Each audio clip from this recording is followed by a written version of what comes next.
Buenas noches. En esta ocasión nos toca abordar un tema muy importante en el ámbito del derecho, lo que son las acciones colectivas y la legitimación. Pero vamos a entender primero estos dos conceptos para que podamos adentrarnos más en el tema. Iniciamos con la legitimación, que la legitimación no es más que el proceso que se produce cuando las acciones ejercitadas en el juicio por aquel que tiene aptitud para hacer valer el derecho que se le cuestionará o que cuestionará, bien porque se ostente como titular de ese derecho o bien porque cuente con la representación legal de dicho titular. Para esto nos vamos con las acciones colectivas, que en una definición del licenciado José Rosales Sánchez señala propiamente que son los medios a través de los cuales un conjunto de individuos a través de un representante acude a órganos jurisdiccionales en defensa de derechos o intereses de un grupo en específico. Es decir, un grupo específico de carácter colectivo, vamos. O bien en defensa de intereses individuales, que también puede ser, que se encontrará una solución adecuada a través de un dictamen por parte de estas dependencias que, si es en conjunto, afectará exactamente a todo el grupo que está presentando esta acción colectiva. Vamos a llamarlo como una demanda colectiva y no vamos lejos, vamos a remontarnos al año 2017 cuando tuvimos la tragedia del temblor, la desgracia de tener un terremoto aquí en la Ciudad de México. Aquel día, no recuerdo bien qué día fue, pero alrededor de la 1:30 de la tarde se registró un terremoto que incluso fue un poquito más fuerte que el de 1985. Y hablando específicamente en caso concreto, afectó bastante lo que fue la colonia Roma y lo que fue también la zona de la calzada de Tlalpan. Entonces, aquí hubo varios temas y varias situaciones hablando de acciones colectivas, porque muchos edificios se cayeron de muchas personas que ya sea que rentaran o que eran propietarios principalmente de estos departamentos, de estas unidades habitacionales, que pues en su momento, obviamente, como estaban aseguradas, como tenían un seguro contra daños meteorológicos, en este caso el terremoto, pues todos reclamaron ese derecho. Propiamente no fue solamente la voz de una persona, sino hablando de conjuntos habitacionales y de edificios, pues fue la voz de 10, 20, 30, 40 personas. Entonces, al no atender el derecho el propio gobierno, pues empezaron a ver este tipo de situaciones de demandas colectivas, ¿no? Acciones colectivas en contra del gobierno, en contra de las personas que fueron a hacer los dictámenes y que decían, este edificio tiene que derrumbarse, este edificio tiene reparación, etcétera, etcétera. Entonces, hasta el día de hoy, y me enteré hace poco por una red social, hay personas que todavía no reciben la indemnización, que incluso no tienen de vuelta su vivienda, y eso es algo preocupante, porque, digo, dicho sea de paso, son personas que a lo largo de este tiempo, ya tenemos desde 2017 para acá, que son cerca de 7 años, este, que viven en otra parte o que tuvieron que arrendar en otra parte. Ahora sí que abandonando ese derecho que tenían de tener su propia vivienda, ¿no? Porque eran propietarios. Entonces, en este sentido, las dependencias que encargadas o la autoridad encargada de responderle a estas personas, pues al día de hoy no ha dictado un fallo a favor de este grupo, de este conjunto. Entonces, bien, si ya entendimos un poco lo que es la legitimación y lo que es las acciones colectivas, que volviendo un poco al tema de la legitimación, obviamente que para ser más claros, es decir, la persona que en su caso demanda o que sí que demanda, perdón, debe de ser propia del derecho, tiene que tener la aptitud de ejercer ese derecho, es decir, que tiene que ser el interesado propiamente. Recuerden que existe el interés simple, el interés jurídico y el tercero interesado.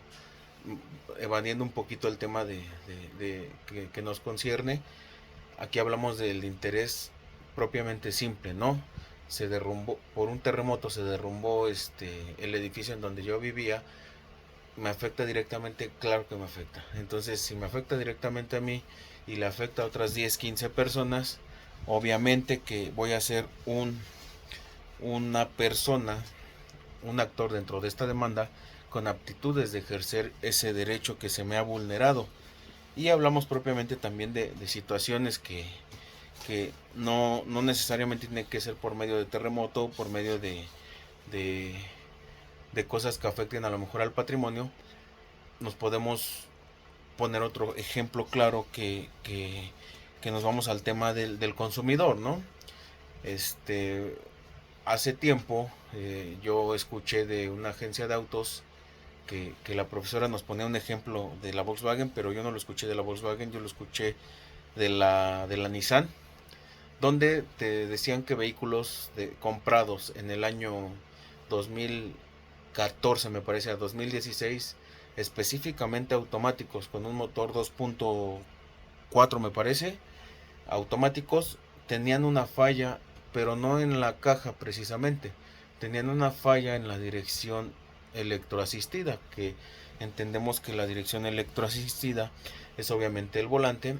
Entonces decía que al momento de ir a cierta velocidad, pues el volante se ponía rígido y ya no te dejaba maniobrar. Entonces si tú ibas en carretera, pues obviamente iba a ser un peligro inminente que llegaras a una curva y no pudieras maniobrar, no pudieras accionar el volante para poder tomar la curva. Entonces, en este sentido, todas las personas que habían comprado autos en ese año, específicamente en ese modelo y en esas características, acudieron.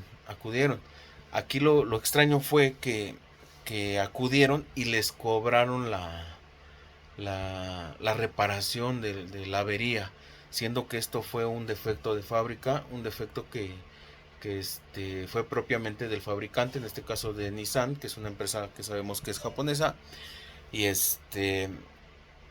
y entonces aquí es donde entró el conflicto de un grupo contra la empresa. ¿Por qué? Yo te compro algo supuestamente nuevo de agencia y al cabo de 2, 3 años me dices que lo que te compré tiene una falla técnica, una falla de fábrica, y que, imagínense, todavía es una falla que puede provocar un accidente fatal.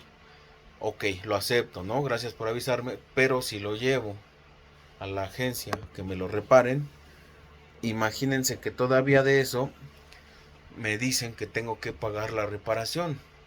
Entonces ahí entra un conflicto que en su caso no fui el afectado, pero pues yo, al ver que fui el afectado junto con un grupo 50, 60, 100 personas, pues sí, obviamente iba a ser una situación de, ¿saben qué? A ver, ¿qué vamos a hacer? ¿Cómo es posible que nos quieran cobrar este,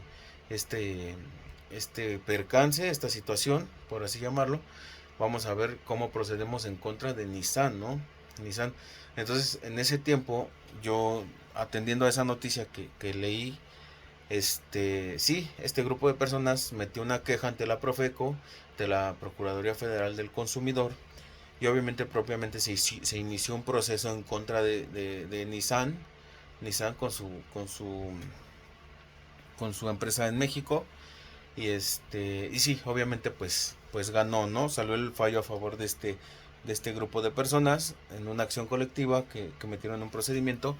Y sí, era obvio que iba a salir el fallo a favor, porque propiamente era una falla de fábrica, no era una falla que el consumidor causara por el mal uso o el mal manejo. Entonces, sí así nos podemos ir con muchísimos ejemplos que nos ponía la profesora en ese sentido en la clase, que entendemos propiamente lo que es una acción colectiva y también lo que es la legitimación, ¿no? Yo les comentaba también en clase que yo había comprado algo por internet y me llega totalmente diferente el paquete. Y pues yo meto la reclamación, me contestan que tengo que regresar el paquete era internacional, venía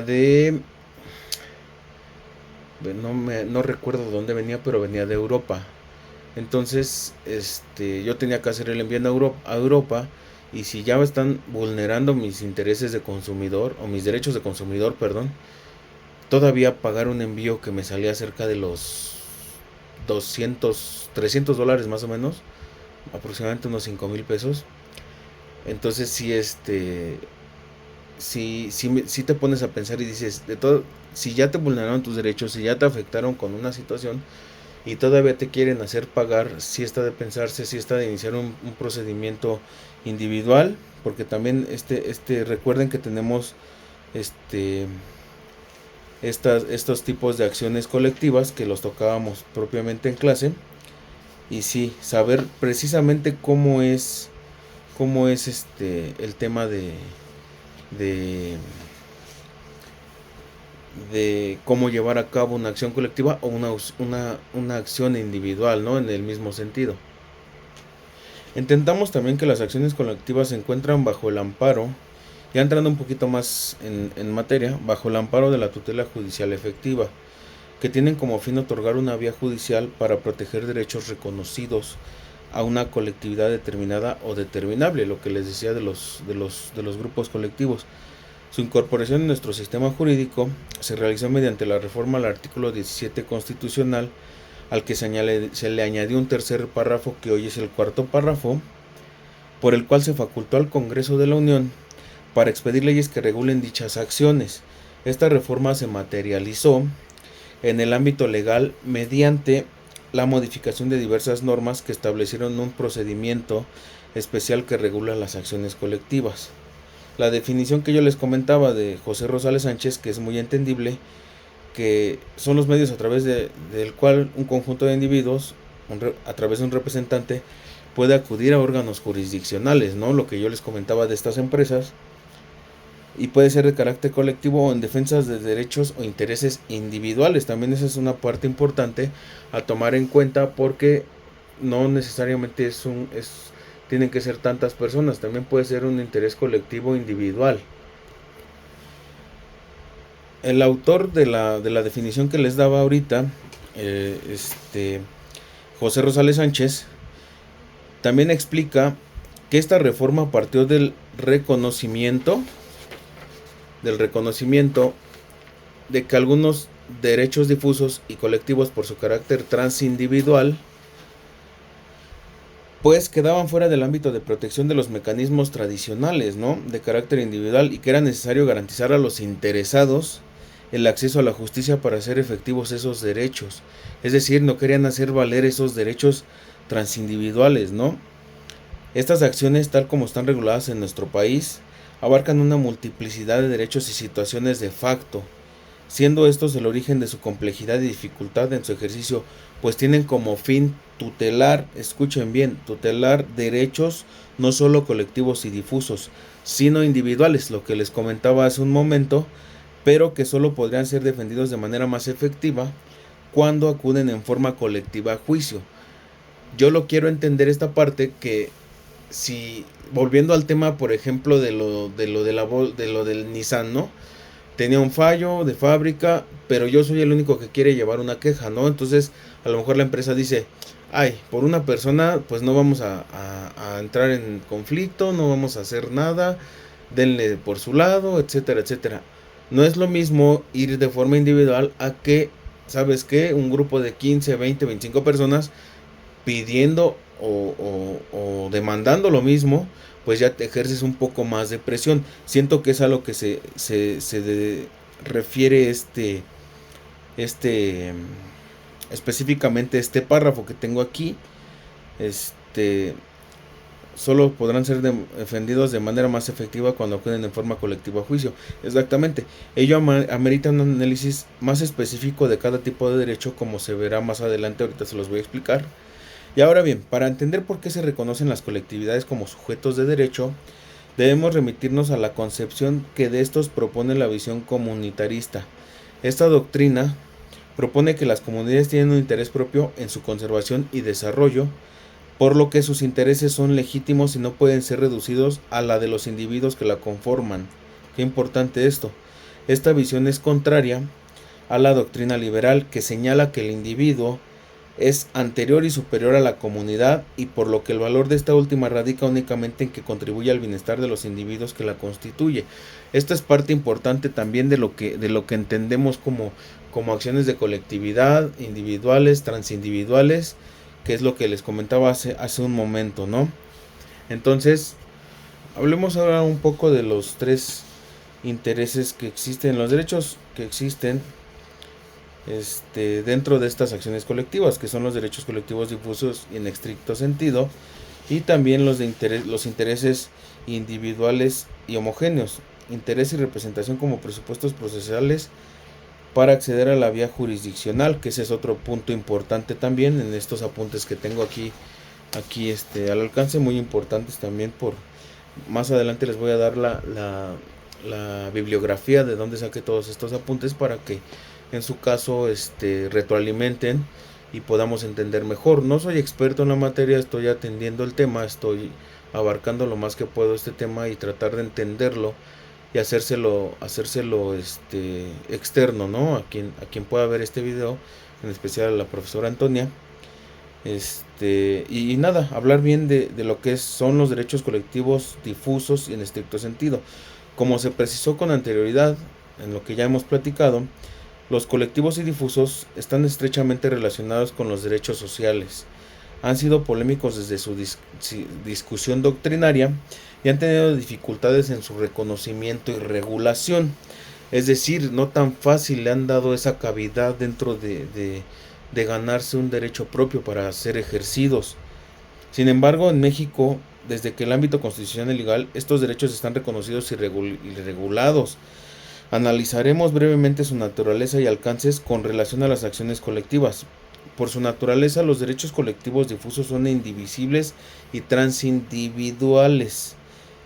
Decía un autor brasileño, Barbosa Moreira, que refiere que estas dos características significan, escuchen bien, los interesados se hallan siempre en una especie de comunión tipificada por el hecho de que la satisfacción obviamente de sus intereses de uno solo implica la satisfacción de todos, así como la lesión de uno constituye ipso facto la lesión entera de la comunidad. Vamos a hacer una pequeña pausa aquí y explicarles lo que yo les comentaba hace un rato, ¿no? Lo que me interesa a mí y le interesa al grupo colectivo es lo que demandamos y esperamos un fallo a favor, pero también si el fallo que vamos a recibir va a ser negativo, igual va a afectar tanto a individual como colectivamente. Eso es lo que refiere aquí el señor Barbosa, y también refiere que la solución a los conflictos en los que se manifiesten este tipo de intereses o derechos debe ser la misma para todas las personas de la comunidad. Se acepta para todo tipo de personas. Aquí todo tipo de intereses y derechos debe ser lo mismo para todas las personas.